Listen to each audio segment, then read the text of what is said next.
don't know what Right. they're doing. Tommy Tuberville, and he talks about this. He's going to talk about his father and stuff, and he's totally going to fuck this up because Tommy Tuberville is one of the stupid people. This is the guy that didn't know what in vitro fertilization was.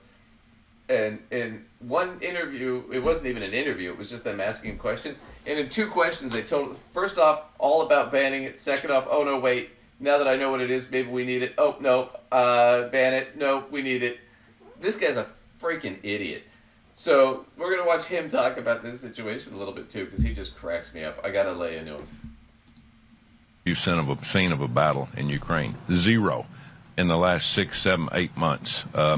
It's one-sided. Putin just kind of sitting back, watching what's going on, wondering, hey, when y'all gonna come over and we'll draw a line here. He doesn't want Ukraine. He doesn't want Europe. Hell, he's got enough land of his own. He just wants to make sure that he does not have United States weapons in Ukraine pointing at Moscow. First off, no, that's not why Putin's there. He's not worried about U.S. weapons pointing at him. Because if we wanted to, we would. And there's nothing he can do to stop us. And if he really didn't want U.S. weapons pointing at him or to antagonize this, he wouldn't be trying to invade a European country and be threatening, now threatens Poland and France and all these other countries who we're allies with. He wouldn't be fucking with our allies or doing this shit if he was really worried about U.S. aggression. Because if we really wanted to, we'd just go bomb the shit out of them right now. It just doesn't do us any good. And we don't want to, definitely don't want to lose the manpower, or lose our troops. But that's the thing. So that whole thing is stupid. Putin invaded Ukraine, and he's been very clear about this, because he believes Ukraine belongs to Russia. He wants to rebuild the Russian Empire. He's basically doing the old Hitler blood and soil shit. Basically saying, this is ours. Right? It's the whole thing that England did with the Falklands, right? Where they're like, wait, So, why do you have troops there? Well, we just thought they were ours. Go ahead. Is he going to try to return us to the British then? Because if he's all about restoring those, right? Yeah, literally, it'd be like Mexico saying, you know what, we're going to invade because we think New Mexico and California and Texas are ours. Because they used to be ours back in the 1800s.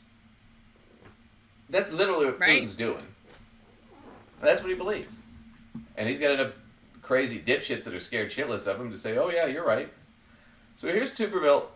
But this is where Tuberville's getting his concept of this, because he's so stupid. Once again, they see something or they hear something, they half remember it, and they regurgitate some nonsense because they're dipshits. Tommy Tuberville is showing an alarming lack of knowledge about how the government works in one of his first interviews since defeating Democrat Doug Jones. Okay, showing an alarming lack of knowledge of how the government works? That's the understatement of the century, honey. He has no idea how the government works, and he's in the government. Our government wasn't set up for one group to have all three of branches of government. It wasn't set up that way. Or three branches, the House, the Senate, and the executive. Okay. What is he saying? What's happening? Lacey, you're a teacher.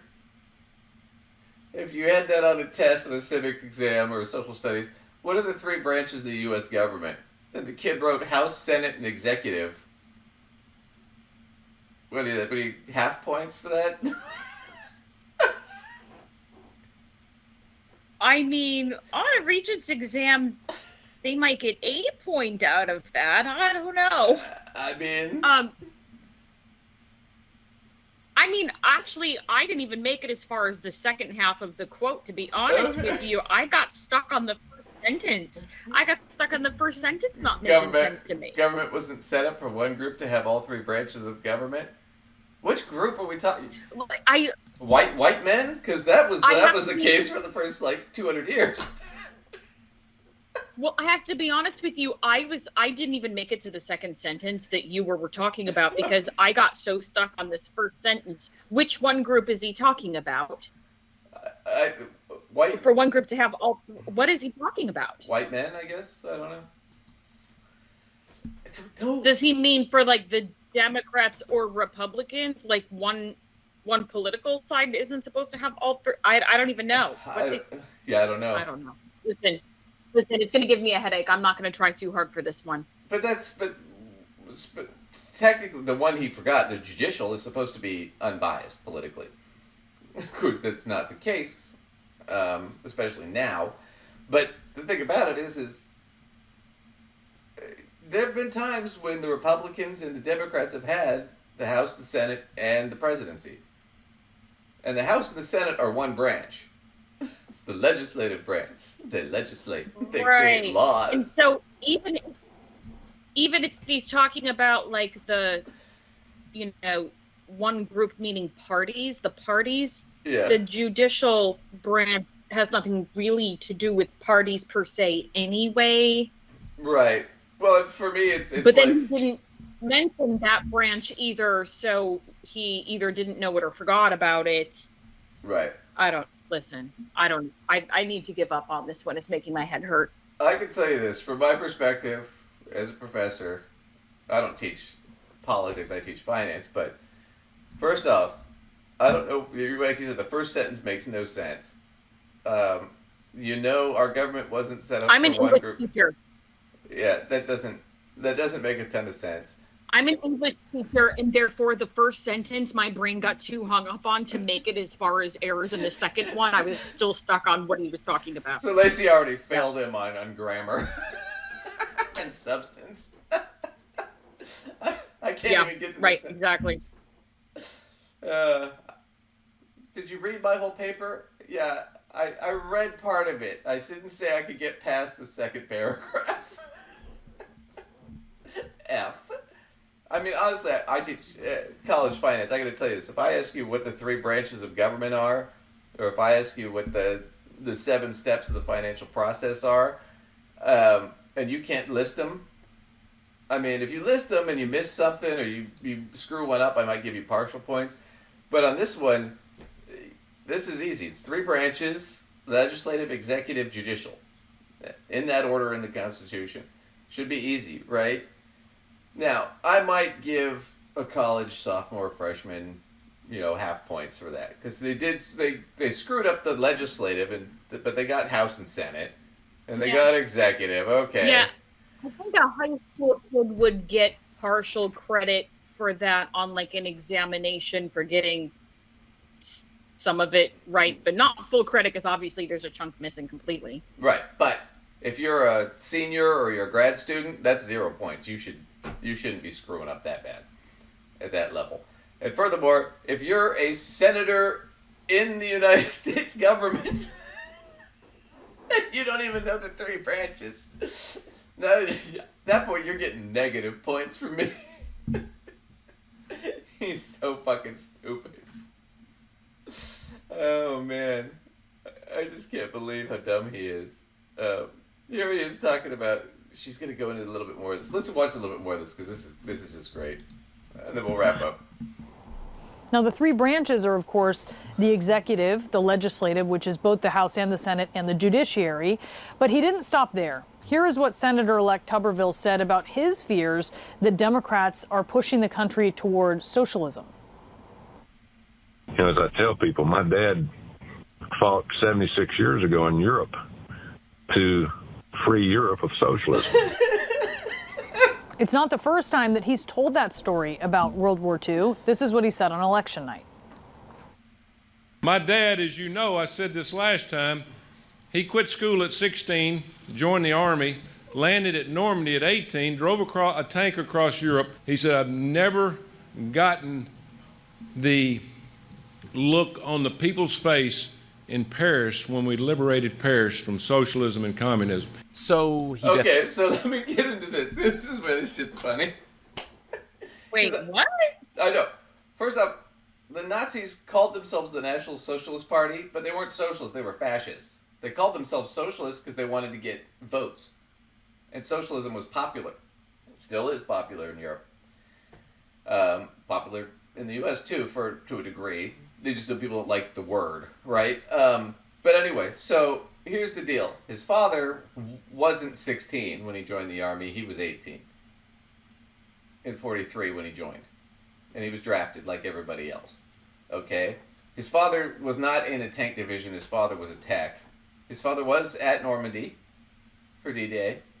Whether or not he was in combat, we don't know. But when they liberated Paris, his father was not there. His father was 90 miles away when that happened. And we know that for a fact from military records.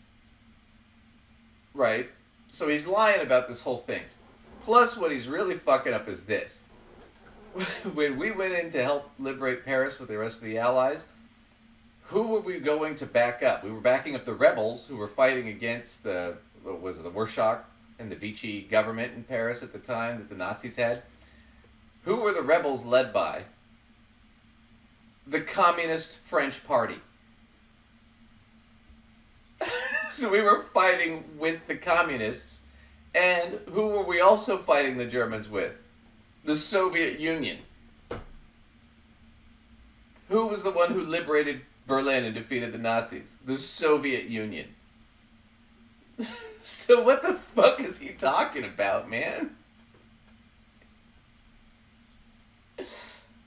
It's like That's his dad. a great question. It's like his dad told him a story and he kind of like half remembered it and just made up a bunch of shit. No, we were fighting fascism. How many times do we have to go? Nazis are fascists. You can Google that shit, Wikipedia that shit, look it up in the dictionary. I mean, they were a fascist regime. But he doesn't know. He doesn't know shit. He's so stupid. I mean, he's got to be the dumbest guy in Congress. Or, it just kills me. I don't know. I think he's dumber than Boebert and Green. He wins my... Oh, he wins really? Oh, yeah. He's really stupid. He is... it's like painful. You know what? I'm not sure that I have thought through that comparison, so I don't know if I quite have an opinion, but I'm very interested in that. Let us Wow. know. Let us Okay. know. Let us know in the comments. We can. What's your dipshit list, Congress? From 1 to 3, 1 to 5. Your top 5. And if you want to, I know I'm jumping the gun here because we haven't wrapped yet, but if you want to email us your favorite clip of your favorite dipshit on your dipshit list, Right. we might use it on the show. Well, yep. Well, speaking of which, we'll wrap up now. You can email us, gossipfinancead@outlook.com, with your dipshit list. Any clips you like. If you want to come on the show and debate us about anything, let us know. We'll set up a time to do a call or whatever. We're always open to that. Most people chicken out, so, maybe you could be the first. You could be the one that grows a pair. Anyway, Lacey, where can everybody catch you? And as always, you can catch me in my materials at mysensewithsense.com. Feel free to email us your dipshit list, and any questions you have pertaining to my materials could go to the same place. I really mean it on the clips with the dipshit list, though. I'd love to do a special episode featuring your clips from your dipshit list. The dipshit list. Okay. Yeah, let's do that. Let's do that in a few weeks. That sounds like a plan. All right. Well, thanks everybody for joining us. I think that sounds fun. It could be a summer special. That is summer special, the dipshit list. Okay. It's a thing now, we've said it. All right. Thanks everybody for joining us. We'll catch you next time. At the dipshit list. I do think...